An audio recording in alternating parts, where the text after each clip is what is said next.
My name is Dennis Francis Ajaro. I am a father and a wife. I am a father of three sons, Regan, Ryan, and Roderick. I am a husband to one lovely wife, Agnes, whom we have fathered and parented as children. I work as a youth leader in my area. I am a founder of SOYODI Youth Development Initiative, an organization that works for young people. But also I work for the Catholic Church, SOYODI Catholic Diocese, as the Diocesan Youth Coordinator. SOYODI is the heart of Teso region, and the Teso region is comprising of about 12 districts of the region. Now, a little bit about the background of this place, of our region. Our region for the last 4 to 5 decades has lived under turmoil of wars, rustlers. I know that many people, if I mention about the Lord's Resistance Army rebels, it's not something new to many people's ears. So our region, people have lived in camps for almost 4 to 5 decades. I'm talking about internally displaced people's camps and making life, which life of course in camps is not that the best. Now, why we came around to work along with young people is that when our parents were staying in camps, life was not that very good. I would say 80% of the young people never went through formal education. Now, of course, that leaves a big gap in life of a young person, in human life. So we are trying to bridge the gap to do basics of skilling Uganda, skilling the children, skilling the young people. Even government has a skilling program, but of course it is very, very limited.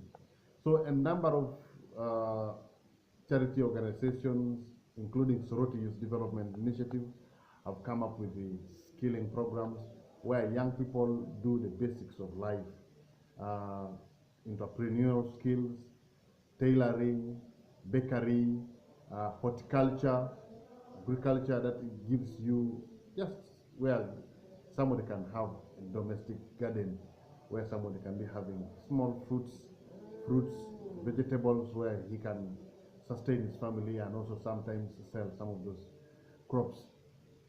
Now, like I said, that we have a gap of education where young people do not go to school, and now that's seeming a challenge. Today, you realize that those children want to get also a life as an able-bodied person. So you find that we have mothers, we have fathers who cannot sustain families because you don't have a job, and therefore life becomes difficult. So we give these people skills.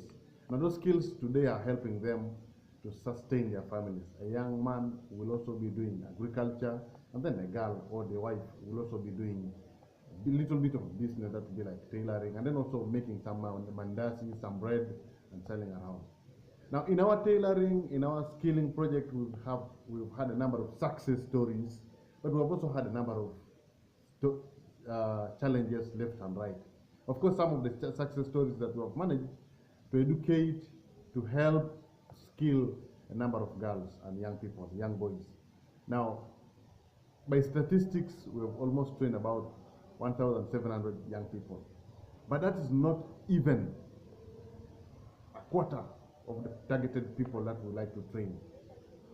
Our area is, the population is 80% young people, and of course you may realize that this seems to be a big challenge, to the extent that now we have streets full of young people because life is difficult in the villages. So when we rehabilitate these children, we also train them, we also do a lot of things to them, and after some time they become useful people in society.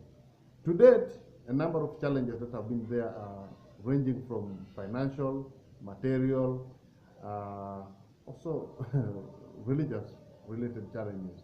So we like to enrich the young person economically, and so we do that.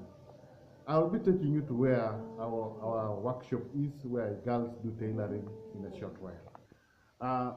This is our workshop where the girls and the boys do tailoring as a skill. Right now, it is also used as a place for accommodation. That's why you find that there are beds there. And so far now we have a few machines that are always being used here. But of course, that also seems a challenge because the machines are very few, and therefore, if we have a big number of youth, it means that the number should be matching with the number of machines that we have. This is one of the areas that there's a big challenge. We will have a number of young people to train, but after training them, we realize that we need to equip them and give them some machines so that they can go and start their life. I'll also be taking you to some of the dormitories that they sleep in, the kitchen. This is one of the areas, the hostels, the dormitories where the boys sleep. Apparently, we have a number of young boys sleeping here and, of course, doing their skills in horticulture. And I'll also be taking you to the kitchen where we have very beautiful ideas and also some challenges that I would like to share with you in a short while. When it comes to food, everybody would like to have a meal prepared in a decent place.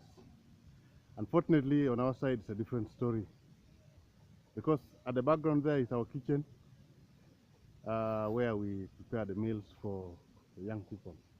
It's not a nice one to be, but that's the best we have. And so we are forced to be inside there. This lady is called Christine.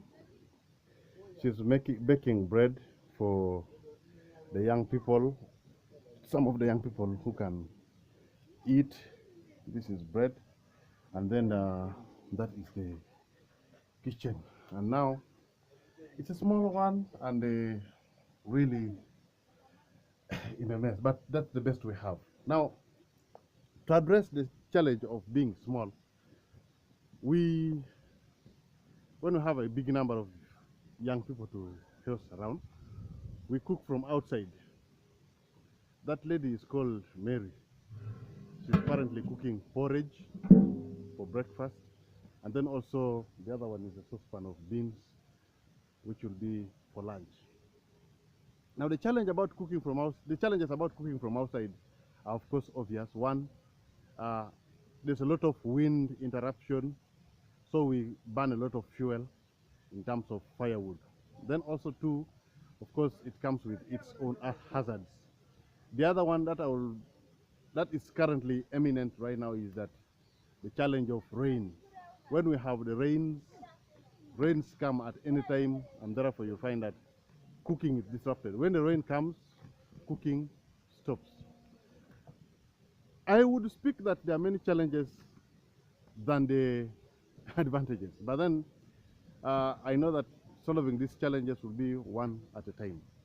Apparently, we have challenges that are ranging from financial, material, and anyone, groups of people, individuals, communities who are willing to work with anybody who has good intentions to help us help the young people. Trust me, I will tell you that if you make a contribution to this cause, God will richly bless you. I thank you so much.